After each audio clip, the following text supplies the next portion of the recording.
Keep with rugby through the leagues, bringing you Skerries versus Rainey on Grassroots Match Day. Up in Skerries, Rainey had the better of the first scrum of the day, but Skerries piled on a lot of early pressure, and this was rewarded with a couple of penalties very early on, where they decided to go for the corner instead of taking their points. Now, will that come back to bite them? We'll see later on. Skerries showed that they were very dominant throughout the whole day with their lineouts, retaining possession consistently and putting constant pressure on the back of their mauls.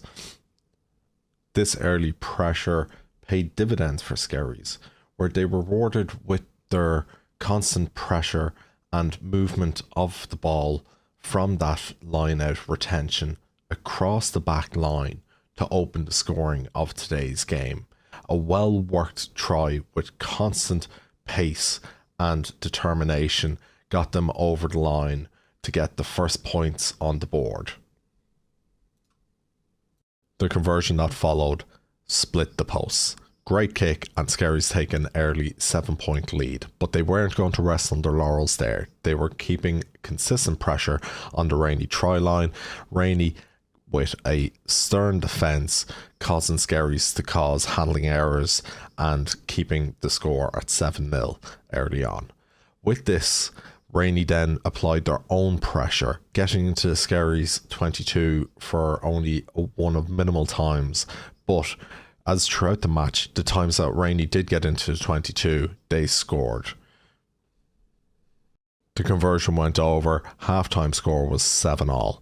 In the second half, the whole game was played in good spirits, but there were a couple of yellow cards. First one here for Rainey for blocking the run of the chaser. A very cynical foul, tangle of legs. But as I said, the game was played in good spirits. Skerries continued to search for that difference maker, keeping Rainey in their own 22 for a good portion of the match, and Skerries had the majority of the possession throughout the match. But as I said earlier, when Rainey got into Skerries 22, they scored, and here they go over for their second try and extending their lead. That didn't dishearten Skerries. With a very valiant effort in the second half, they kept Rainey under pressure, getting penalty after penalty, and this is where decision making comes to the front, where they should have taken their points and gotten closer to the score. They went for corners and they went for scrums, which, as I said, they are very solid at. Now, this well-rehearsed training